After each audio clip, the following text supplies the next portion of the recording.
नमस्कार दोस्तों। MA economics second semester के जो सेकंड पेपर है मैक्रो इकोनॉमिक्स उसका fourth unit IS-LM model. IS-LM model के अंतर्गत ही एक पार्ट है फिनेंशियल मार्केट। ये आज का हमारा टॉपिक है। हम इस बारे में डिस्कशन करेंगे। हम कुछ जितनी ज़रूरी चीज़ें हैं वो जुटाएंगे। हम आईएसएलएम कर्व को समझेंगे और उसके बाद अगले लेक्चर में हम आईएसएलएम को समझेंगे और उसके बाद उसका एक्सटेंशन जो पूरा ओवरऑल मार्केट है एएसएडी फंक्शन एएसएडी कर्व उसको भी हम आगे समझेंगे। लेकिन इसलिए बेसिक जानकारी आपको देना ज़रूरी है, वरना आपको एएसएडी और आईएसएलएम समझने में दिक्कत आएगी। चलिए शुरू करते हैं।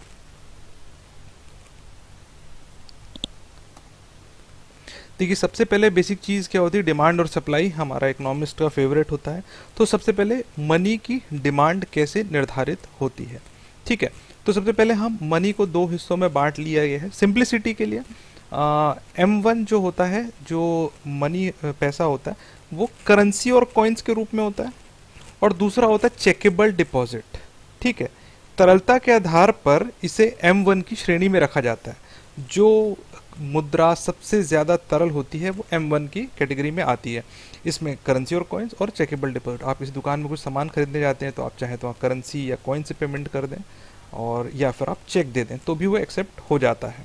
तो ये सबसे लिक्विड फॉर्म होता है। इसके अलावा अगर आप पैसे की अगर और किसी फॉर्म में रखना चाहते हैं तो वो होता है बॉन्ड्स।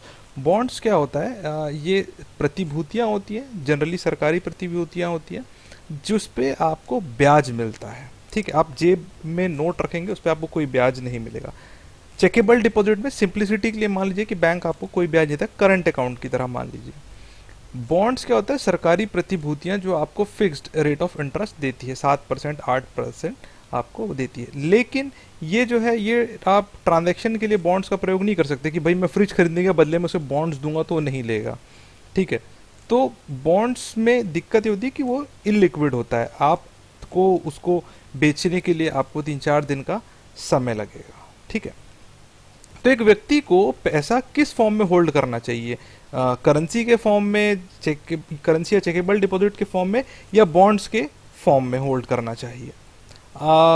सवाल है दोनों। ठीक है, व्यक्ति को सारा पैसा कैश में भी नहीं रखना चाहिए और सारा पैसे को बॉन्ड में निवेश भी नहीं करना चाहिए। ठीक है, क्योंकि अगर आप सारा पैसा कैश में रखेंगे तो आपको कोई इंटरेस्ट नहीं मिलेगा। अगर आप सारा पैसा बॉन्ड में लगा देंगे तो आप अपनी रोज़मर्रा की ज़रूरतों को पूरी कैसे करेंगे। तो इसके लिए यह है कि व्यक्ति को अपने जो पैसा है वो इंटरेस्ट बियरिंग सिक्योरिटीज़ में भी लगाना चाहिए और कैश भी रखना चाहिए। अब सवाल आता है किस अनुपात में उन दोनों को रखना चाहिए। देखिए, किस अनुपात पे रखना चाहिए ये निर्भर करता है आपके लेवल ऑफ ट्रांजैक्शन में कि आपको कितने ट्रांजैक्शन करने पड़ते हैं। जैसे मान लीजिए आपके पास 50,000 रुपये हैं ओवरऑल, और आप जनरली आप क्या कीजिए, आप 20% उसको कैश में रखिए। ठीक है, 10,000 रुपया, और बाकी जो है वो 40,000 बॉन्ड में रख दीजिए। जब आपके 10,000 खत्म हो जाएंगे आप बॉन्ड्स पे 10,000 के बॉन्ड बेचिए और फिर कैश रखिए। तो इससे क्या होगा, आपकी ज़रूरतें भी पूरी होती रहेंगी और बॉन्ड जो है आपको इंटरेस्ट भी, ब्याज भी आपको देता रहेगा। ठीक है, जो बॉन्ड में जो ब्याज दर होती है, ठीक है, सरकारी प्रतिभूतियों पे भी जो बॉन्ड्स में जो ब्याज दर होती है वो इस चीज़ पे निर्भर करती है कि बॉन्ड में कितना इंटरेस्ट रेट है। ठीक है, अगर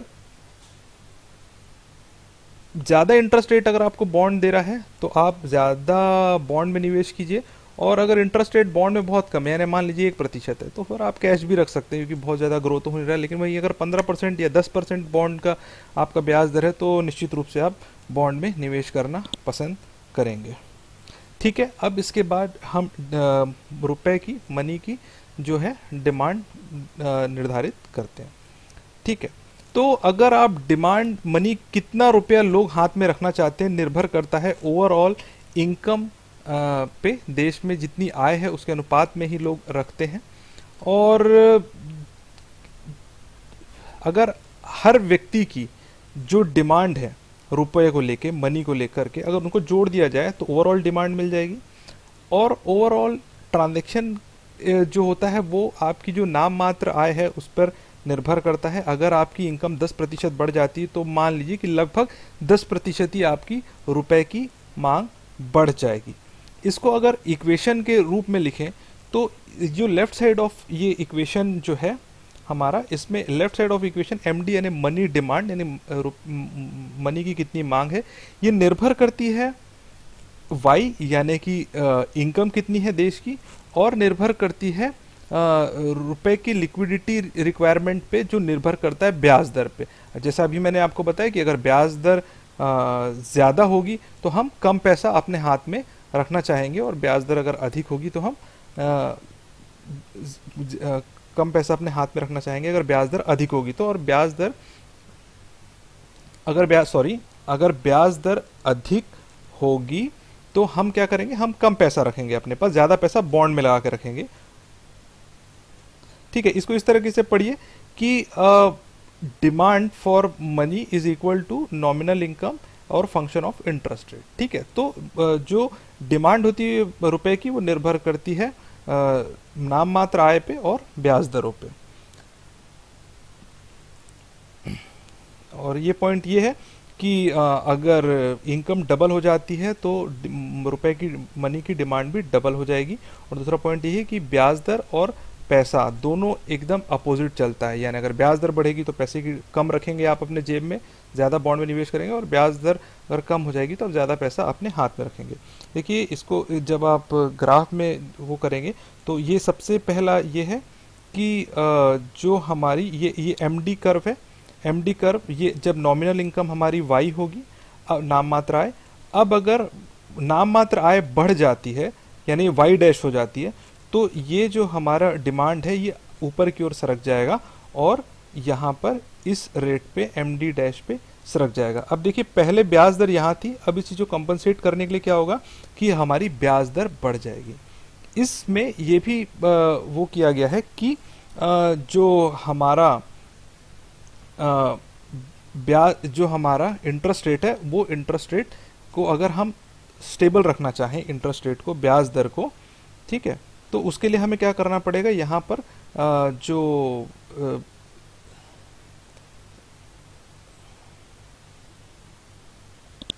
हाँ, तो जैसे ही हमारी जो अगर इनकम है, नॉमिनल इनकम है, वो बढ़ के एमडी डैश हो जाती है, और अगर हम चाहते हैं कि ब्याज दर उतनी की उतनी रहे तो हमें यहाँ पे मुद्रा की पूर्ति, मनी सप्लाई को भी बढ़ाना पड़ेगा अगर हम चाहते हैं कि इंटरेस्ट रेट अगर स्टेबल रहे तो।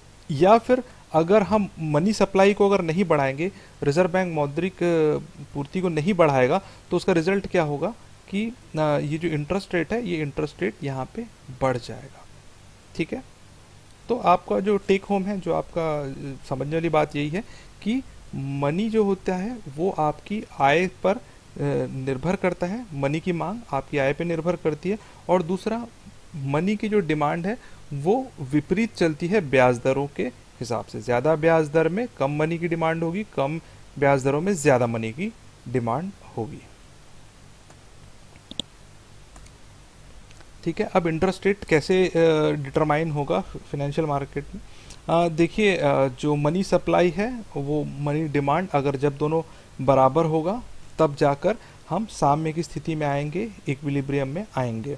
ठीक है, तो मनी डिमांड जो था ये अभी हमने इसके बारे में चर्चा करी, ये निर्भर करता है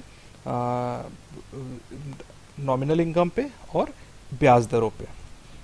ठीक है, ये इक्वेशन हमें इस बात को दर्शाता है कि ब्याज दर वैसा होना चाहिए कि लोगों की जो आय है और वह अमाउंट जो लोग अपने पास रखना चाहते हैं, ये दोनों को बैलेंस करके मार्केट जो है वो साम्य की स्थिति में आ जाए। मनी मार्केट जो है वो इंटरेस्ट रेट, ठीक है, ये कहलाता है।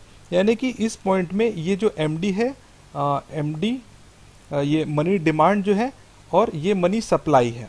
ठीक है, तो ब्याज दर वो पॉइंट है, इसमें उदाहरण के लिए 6% है, तो ये वैसा होना चाहिए कि इस चीज को इक्विलिब्रेट करे, यही एलएम रिलेशनशिप कहलाता है।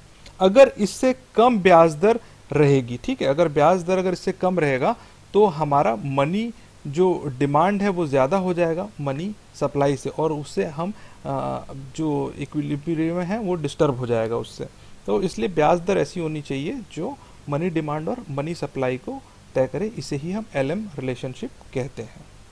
ठीक है, अब देखिए आप इसका इसका इम्पैक्ट आप देखिए, इसमें क्या हो रहा है, मनी डिमांड है ना, MD कर्व के हिसाब से, और मनी सप्लाई है, और इंटरेस्ट रेट जो भी है इस पॉइंट पे ये 6% दिया हुआ है, यहाँ पर ये स्टेबल है। अब क्या हो जाता है कि लोगों की मान लीजिए आय जो है वो आय अगर बढ़ जाती है, और MD डैश ये नया जो वक्र है, कर्व है, ये यहाँ पर आ जाता है। ठीक है, अब यहाँ पर गवर्नमेंट क्या कर रही है, अपनी मनी सप्लाई यानी मांग, जो मुद्रा की पूर्ति है उसको स्टेबल रख रही है, उसको बढ़ा नहीं रही है।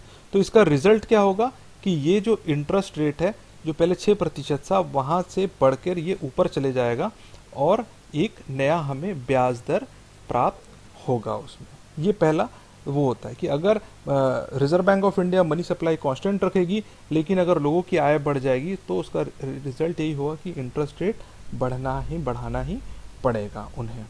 ठीक है, और दूसरा चीज़ हम ये देखते हैं कि मनी सप्लाई का इंटरेस्ट रेट पे क्या प्रभाव पड़ता है। ठीक है, अब ये पहले कंडीशन है मनी डिमांड बढ़ा, ठीक, और मनी सप्लाई कांस्टेंट थी। दूसरे केस में मनी सप्लाई बढ़ेगा और मनी के डिमांड जो है वो कांस्टेंट रहेगी। ठीक है, तो ये पहले MD वक्र था, अब उसके बाद और मनी सप्लाई MS था, अब मनी सप्लाई बढ़कर ये देखिए, ये मनी सप्लाई पहले MS था, ठीक, ये MS था, अब यहाँ से मनी सप्लाई बढ़कर MS डैश हो गया, मनी सप्लाई मुद्रा की पूर्ति, मार्केट में और पैसा आया। इसका रिजल्ट क्या होगा कि ब्याज दर जो है ये पहले जो आई थी 6% उससे कम होके ये I1 हो जाएगी। ठीक है, तो जब मनी सप्लाई बढ़ती है, इनकम कांस्टेंट ही कांस्टेंट होती है, तो उसका इफेक्ट क्या होता है कि ब्याज दर कम हो जाती है। अभी हालांकि आप लोगों ने अगर पिछले दिनों अगर आपने गौर किया होगा कि रिजर्व बैंक ऑफ इंडिया ने ये कोरोना महामारी के पहले भी बहुत सारे इसके में तो पैकेज दिए ही हैं, लेकिन इसके पहले भी हम लगातार अपनी मॉनेटरी पॉलिसीज़ में इंटरेस्ट रेट को कम कर रहे थे। इंटरेस्ट रेट कम हम इसलिए करते हैं क्योंकि असल में अभी वैसे ही भारत में एक मंदी की अवस्था चल रही थी। ठीक है, मंदी की अवस्था चल रही थी, उसके बाद जब लोगों की डिमांड जब कम हो रही थी, तो डिमांड बूस्ट करने के लिए उन्होंने मॉनेटरी पॉलिसी में इसको कम किया था। ठीक है, कि मनी सप्लाई बढ़ेगी, ठीक है, तो उससे जो है वो देश में और डिमांड बढ़ेगी। इसके बारे में हम ISLM कर्व में पढ़ेंगे। ठीक है, थैंक यू। यहाँ से जर्नी हमारी शुरू होती है, इसके आगे भी बहुत सारे लेक्चर्स हैं हमें ASAD फंक्शन तक पहुँचाने के लिए। उम्मीद है वीडियो पसंद आया होगा। Thank you.